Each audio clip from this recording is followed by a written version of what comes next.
என் உயிரின மேலான தமிழ் பெருங்குடி மக்களே, உங்கள் அனைவருக்கும் மேலரசம்பட்டு சமூகத்தின் பணிவான வணக்கங்கள். அன்பு உறவுகளே, நம்முடைய சேனலை நீங்கள் காண்பது இதுவே முதல் முறையாக இருந்தால் நம்முடைய காணொலியை நீங்கள் தொடர்ந்து காண வேண்டுமென்றால் உடனே சப்ஸ்கிரைப் செய்து கொள்ளுங்கள். தொடர்ந்து நம்முடைய காணொலி பற்றின உங்களுடைய மேலான கருத்துக்களை கருத்துரை பகுதியிலே தவறாமல் பதிவு செய்யுங்கள். அன்பு உறவுகளே, வாருங்கள் இப்பொழுது காணொலிக்குள்ளே செல்லுவோம். இந்த காணொலி மிக முக்கியமான ஒரு காணொலி. இந்த காணொலி திமுக, அதிமுக, பிஜேபி, நாம் தமிழர் கட்சி, காங்கிரஸ் இப்படி தமிழ்நாட்டில் உள்ள பல கட்சிகளிலும் இருக்கின்ற வன்னியர்களுக்கு என்னுடைய பணிவான வேண்டுகோள். அதிமுகவிலும் திமுகவிலும் ஆண்டாண்டு காலமாக அப்படின்னா உங்கள் தாத்தன், அதன் பிறகு உங்களுடைய அப்பா, அதன் பிறகு இன்று நீங்கள், நாளைக்கு உங்கள் பிள்ளை, தொடர்ந்து தலைமுறையாக அதிமுகவிலும் திமுகவிலும் பயணிக்கின்ற வன்னியர்களுக்கு என்னுடைய ஒரு பணிவான வேண்டுகோள் என்ன அப்படின்னா, இத்தனை ஆண்டு காலமாக இந்த இயக்கத்தில் நீங்கள் பயணிச்சுட்டு இருக்கீங்க. தலைமுறைகள் கடந்து பயணிக்கிறீங்க, பல தலைமுறைகளாக. ஆனால் தமிழ்நாட்டில் கல்வி, வேலைவாய்ப்பு, பொருளாதார அடிப்படையில் இதுவரையிலும் தமிழ்நாட்டில் வன்னியர் என்ற நீ சார்ந்த சமூகம் வஞ்சிக்கப்பட்டு கொண்டிருக்கிறது என்பது உங்களுக்கு தெரியவே தெரியாதா?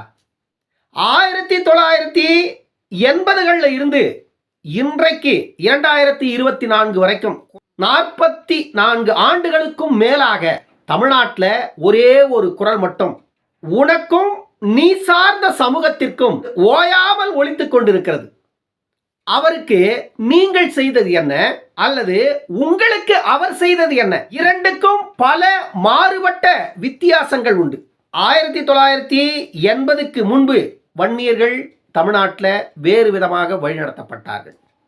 1980க்கு பின்பு தமிழ்நாட்டில் வன்னியர்களை வேறு விதமாக வழிநடத்தப்படுகிறது தமிழ்நாட்டு அரசியல். இன்றைய சூழ்நிலை அரசியல் வன்னியர்களை வேறு விதமாக வழிநடத்துகிறது. எல்லா காலகட்டங்களிலும் வன்னியர்களை ஒவ்வொரு அரசியல் கட்சிகளும் அவர்களுக்கு சாதகமாக திசை திருப்பி வன்னியர்களை ஒன்று சேர விடாமல் தடுப்பதற்கான அத்தனை வேலைகளையும் தமிழ்நாட்டில் இருக்கின்ற இந்த அரசியல் கட்சிகள் திமுக, அதிமுக தொடர்ந்து செய்கிறது. 1949க்கு முன்பு வரை தொழிலாளர் கட்சியிலும் காமன்வெல்த் கட்சியிலும் பெருவாரியாக பயணித்த தமிழ்நாட்டு வன்னியர்கள் 1949க்கு பிறகு திமுகவில் ஐக்கியமானார்கள். திமுகவில் ஐக்கியமான பிறகு திமுக 1967 ஆட்சிக்கு வந்தது. திமுக 1967 ஆட்சிக்கு வருவதற்கு மிக முக்கியமான காரணமாக இருந்தது வன்னியர்கள் தான். அன்றிலிருந்து இன்று வரை தமிழ்நாட்டில் திமுகவானா இருக்கட்டும், அதிமுகவானா இருக்கட்டும், இவர்கள் ஆட்சிக்கு வர மிக முக்கியமான காரணம் வன்னியர்கள் தான். ஆனால் வன்னியர்களுக்கு இந்த இரண்டு கட்சிகளும், தாத்த வாக்களித்து, பிறகு உங்க அப்பா வாக்களித்து, இப்ப நீங்க வாக்களித்து, இன்றைக்கு உங்க பிள்ளையும் வாக்களித்து கொண்டிருக்கின்ற இந்த திமுக, அதிமுக உங்களுடைய உரிமைக்கு அவர்கள் செய்தது என்ன அப்படின்னு ஒரு நிமிடம் சற்று ஆழ்ந்து உங்களுக்கு பின்புலத்தில் நடக்கின்ற அரசியலை யோசிக்க மாட்டீங்களா? திமுக ஓட்டு போடுறீங்க, அதிமுக ஓட்டு போடுறீங்க. உங்க ஊர் கவுன்சிலரு, உங்க ஊர் தலைவர், உங்க ஊர் எம்எல்ஏ, உங்க ஊர் எம்பி, இவங்களுக்கு இந்த இடஒதுக்கீடை பற்றின அவசியம் கிடையாது. நான் சொல்றது தமிழ்நாட்டில் உள்ள சாமானிய பாமர மக்கள், வன்னியர்கள். ஒரு வன்னியர் கவுன்சிலராக இருப்பார், மாவட்ட கவுன்சிலராக உயர்ந்திருப்பார், பிறகு சட்டமன்ற உறுப்பினர் ஆயிருப்பார். இன்னொரு வன்னியர் தலைவராக இருப்பார், தொடர்ந்து கவுன்சிலராக இருப்பார், தொடர்ந்து சேர்மேனாக இருப்பார், தொடர்ந்து அவர் அடுத்த கட்டத்தை நோக்கி போயிருப்பார். அவருக்கு இடஒதுக்கீடு தேவையில்லை. அவர் தமிழ்நாட்டில் இருக்கிற இந்த திமுக, அதிமுகவை பற்றி தெரியும். இது ரெண்டுமே ஊழல் கட்சி. இந்த ஊழல் கட்சிகள் தேவையான அளவிற்கு அதிகாரத்துக்கு வந்த உடனே அவர்கள் கொள்ளையடிக்க ஆரம்பித்து விடுவார்கள். கொள்ளையடித்து அவர்களையும் அவர்களுடைய பிள்ளைகளையும் அவருடைய குடும்பத்தையும் காப்பாற்றுவதற்கான பொருளாதார வசதியை பெற்றுக்கொள்ளுவார்கள். அப்படி என்றால் இவங்களுக்கு இடஒதுக்கீடு அவசியம் இல்லை. இடஒதுக்கீடு பற்றி அவர்கள் பேச மாட்டார்கள். அவர்களுக்கு அவர்களுடைய பதவி மட்டும்தான் வேண்டும். அந்த பதவிக்கு உங்களை பயன்படுத்திக் கொள்வார்கள். அப்படித்தான் நீங்க உங்க மாமனா இருப்பான், மச்சானா இருப்பான், அண்ணனா இருப்பான், தம்பியா இருப்பான், யாரோ ஒருத்தன் உங்க சொந்தக்காரனா இருப்பான். இவன் தான் தலைவர், கவுன்சிலரு, எம்எல்ஏ எல்லோருமே.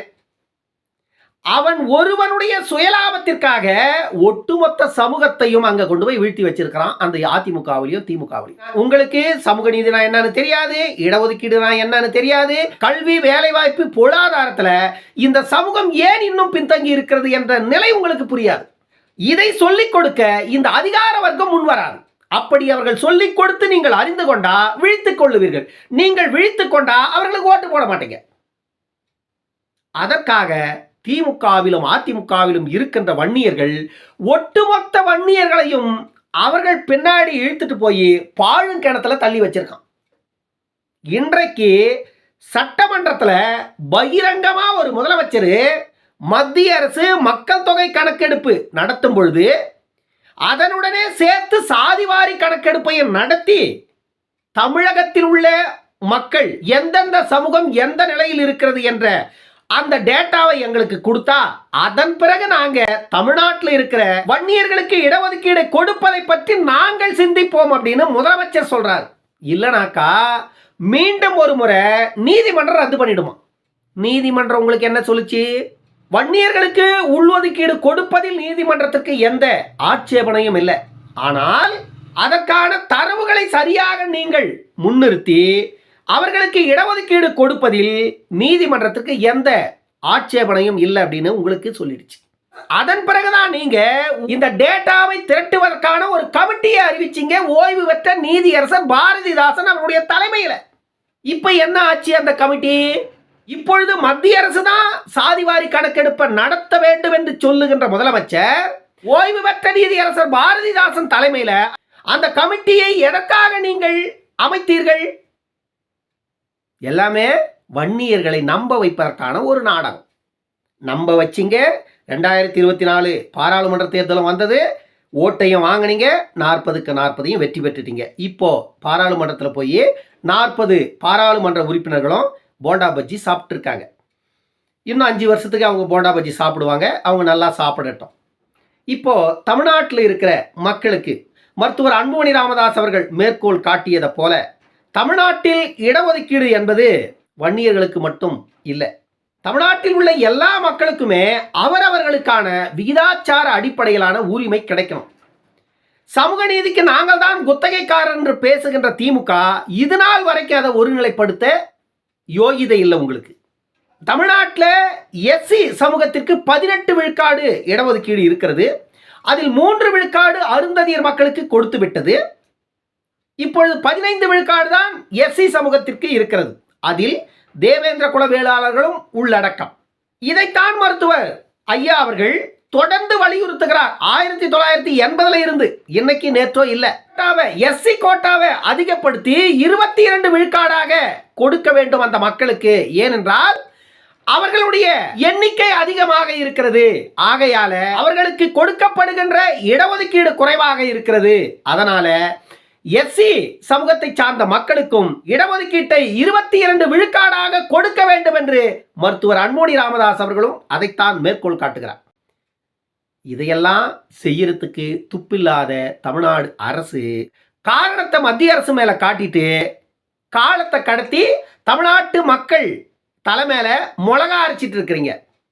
அதற்கு வன்னியர் மக்கள் உங்களுக்கு காலத்திற்கும் குனிந்து கொடுக்கிறார்கள் மிளகா அரைக்கிறதுக்கு.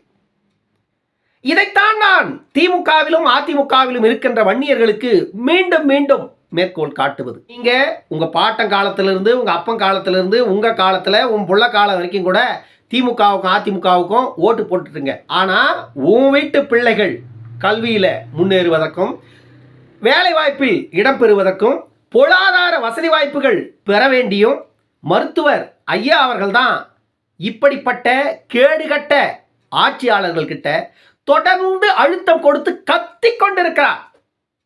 அப்படிப்பட்ட ஒரு மனிதரை துரைமுருகன் போன்ற, சிவசங்கர் போன்ற, MRK பன்னீர்செல்வம் போன்ற எட்டப்பர்கள் எல்லாம் உடனிருந்து தமிழ்நாட்டில் உள்ள ஒட்டுமொத்த வன்னியர்களுக்கும் குழி வெட்டாதீங்கடா புண்ணியவான்களே அப்படின்னு கேட்டுக்கிறேன். நீங்களும் கேட்க மாட்டீங்க, கேட்கிறவங்களையும் கேட்க விட மாட்டீங்க. நீங்க கேட்காத அந்த இடஒதுக்கீட்டை உன் பிள்ளைக்கும் சேர்த்து நாங்க கேட்டாலும் எங்க மேல வன்மத்தை விஷத்தை கக்கிறது எதுக்குன்னா அங்க வாங்கி தின்ன எச்சிக்கு. எங்க வாங்கி தின்ன எச்சிக்கு? கோபாலபுரத்தில் வாங்கி தின்ன எச்சிக்கு, போயஸ் கார்டன்ல வாங்கி தின்ன எச்சிக்கு 2 பேரும் மாறி மாறி இங்க துப்பிட்டு இருப்பீங்க. சீரழிஞ்சு போனது நீ இல்லை. உங்ககிட்ட பொருளாதாரத்தை பத்தி நாங்க பேச மாட்டோம். ஏன்னா நீங்க எல்லாம் பில்லியனர்ஸ், நாங்கெல்லாம் கோவணாண்டிங்க. கூழு குடிக்க வக்கில்லாத, கோவணம் கட்ட துப்பு இல்லாத, இன்னைக்கு வரைக்கும் நடு ரோட்ல குப்பை பொறுக்கிட்டு இருக்காண்டா உன் சமூகம். நடு ரோட்ல குப்பை பொறுக்கிட்டு இருக்காண்டா. அவனை பார்த்து ஏளனம் பேசிட்டு இருக்கான் தமிழ்நாட்டில் இருக்கிற இன்னொரு கேடு கட்ட சமூகம். அவன் என்னவோ பெரிய சீமான ஆயிட்ட மாதிரியும், இந்த சமூகம் மட்டுமே கோமானா இருக்கிற மாதிரியும் அவன் இவனை பார்த்து ஏளனம் பேசிருக்கான். அதுக்கு காரணம் என்ன? அங்க வாங்கி தோன்ற எச்சதான். எங்க? அதுவும் கோபாலபுரத்தில். இதையெல்லாம் நான் பேசினா ரோசம் வந்துடும் இல்லை உங்களுக்கு, வன்னியர்களுக்கு. ஏன்னா வன்னியர்களை ஒரு வன்னியனே இப்படி திட்டலாமா அப்படின்னு என்னை கூட நிறைய பேர் வந்து கமெண்ட்ல பேசுவீங்க. பேசுங்க. இனிமேலாச்சும் உங்களுக்கு சூடு சொரணை வந்து திமுகவும் அதிமுகவும் இந்த 55 ஆண்டு காலத்தில் எவ்வளவு அநீதிகளை நமக்கு இழைத்திருக்கிறது அப்படின்றத கொஞ்சமாச்சும் புரிஞ்சுக்கிட்டு உன் வீட்டு பிள்ளையாச்சும் மாறட்டும். உன்னை அவனாச்சும் காரி துப்பட்டும். அதுக்காக தான் இந்த காணொலி. இன்னொரு காணொலியில் சந்திக்கும் வரை உங்களிடமிருந்து விடைபெற்றுக் கொள்வது மேலரசம்பட்டு சண்முகம். நன்றி, வணக்கம் அன்பு உறவுகளே.